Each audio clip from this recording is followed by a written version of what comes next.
Hey guys, it's Linh and today I'm going to talk about what I do as a web designer in Japan. To make it a bit easier to understand, I'll first explain a bit about my company and the usual web development process, then go into details and tell you about what I do in each step of this process. The information that I'm giving out is something that I wish I could find when I was looking for a job as a web designer before, so I hope that this will be helpful for you guys. First, let me give you some information about the company that I was working for because what you do as a web designer vary a lot depending on the company that you're in. I work for a small creative agency and we have about 11 employees. My company does all kinds of things for clients such as design, branding, web development, content production, and so on. Because of this, my workflow and my duties will be different from someone who works as an in-house web designer. Also, because there are not many people in my company, each employee tends to play multiple roles, so the range of my work will be much broader than that of a web designer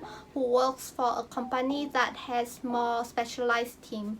Anyway, what is the usual web development process? As one of my company's main jobs is to make websites for clients, normally our process starts with receiving inquiry from them. This can be inquiry from new potential client or repeat client. For example, they will normally get in touch with us via email or phone call when they want to make a website or to add some functions to their existing website. After listening to their needs, we may set a meeting with them to better understand what they want and gather more information that we need for making a proposal. As a web designer, I sometimes also participate in this meeting together with our sales representative. I mainly help with taking note of this meeting, but it's also a great chance for me to directly listen to the client's requirements. The next step is research and proposal. In this step, we'll do more research about the client as well as their competitors. We also search for the websites that resemble to what the clients want to make and use those for reference. Based on all the information that we gather, we will make a proposal and then it's up to the client to decide if they want to go forward or not. It's a part of a web designer duty to help with this research and proposal process as well. Once our client has decided that they want to go forward, we'll proceed with the third step, which is planning. From this step, I believe that the process will be almost the same with in-house web development. As a web designer, I'm involved in almost everything starting from this step. First, my job is to create wireframe and sitemaps. Let me show you what these are. The simplest way to explain sitemap is that it lists all the pages of a website and how they are related to each other. For example, from the design of this website, you can see that there are 4 pages up here: home, facilities, rooms, and contact us. Down below there's a book now button, so I would expect that it leads to another booking page. So if I turn this into a sitemap, it will probably look like this. However, it's more common for me to make a sitemap in Excel like this. Here you can see the pages for level 1, level 2, level 3, as well as the URL for each page and other information that we need for each page like title, description, keywords, and so on. In this way, it's much easier to keep track later on.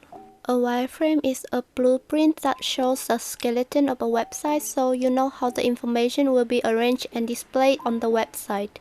For example, before making the design like on the right side, I will start with making a wireframe like on the left side first. However, it's not always the web designer jobs to do this. Again, it depends a lot on the company and the team that you're working with.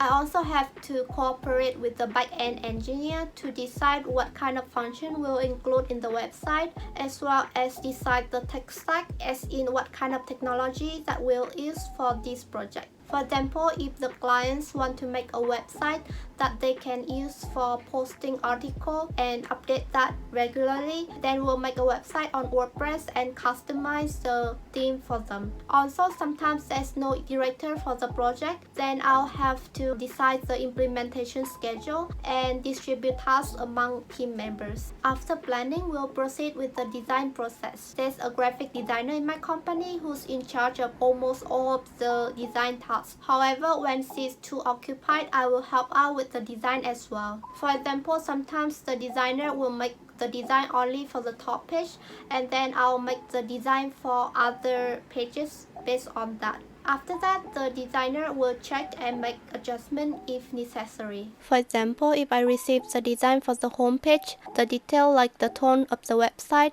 the color and the font that can be used are already decided, so it's much easier to create the design for other pages based on that. I will also make the design for small parts of the website. For example, if the client wants to add something to the website like a button. As you can see, designing is not the biggest part of my job, which is kind of funny because my job title is web designer, but I don't do that much design if you think about it.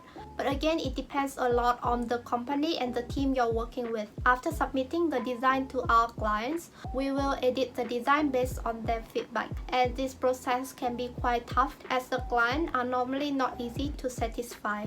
Sometimes a flat design can be quite hard for the client to understand, so in that case, I will build prototypes to help them see exactly how they can interact with the website. For example, if you just look at this design, it will be hard to understand how it works, but with prototype, anyone can easily see how the real website is expected to function.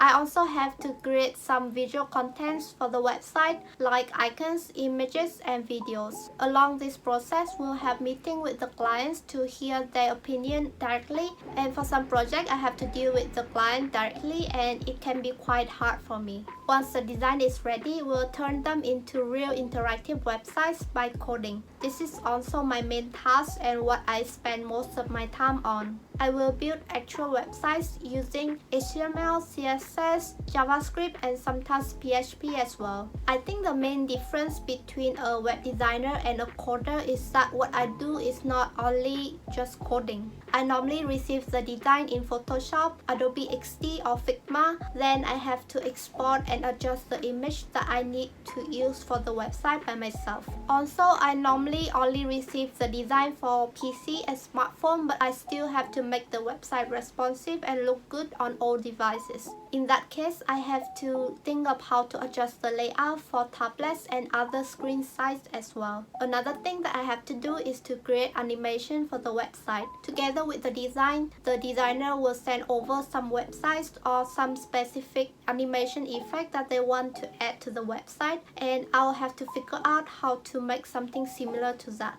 When I don't receive any requests from the designer, I will have to do the research by myself and add the animations that I think work best for the website. Here are some of the animations that I made. Finally, when the website is done, we'll go ahead with test, review, and launch. After I finish the coding for the website, I'll have to carry out multiple tests and browser check.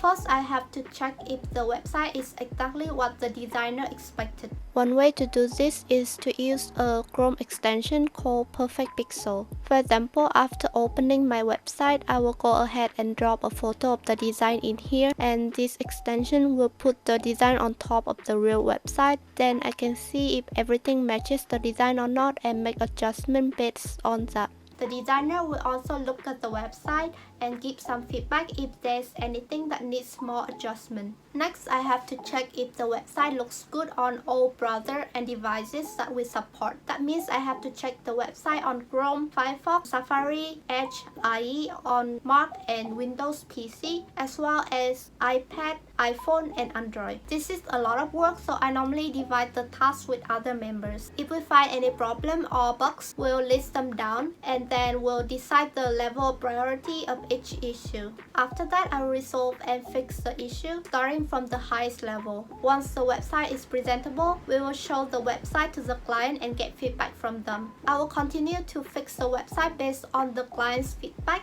and get ready for launching. Before launching, I have to go through a checklist and make sure that the website meets all of the requirements. For example, I have to check the website with HTML validator to make sure that there's no problem with the coding. I also have to check if all of the links work and lead to the correct page. I have to check if the information necessary for SEO is set correctly. I have to check if the contact form is working or not. So these are just some of the things on the checklist. Once the website is ready, we'll go ahead with the launch, and right after the launch, we'll check the website on all browsers and devices again to make sure that everything works fine. The last step of the web development process is maintenance. What I have to do is basically maintaining the website that I made.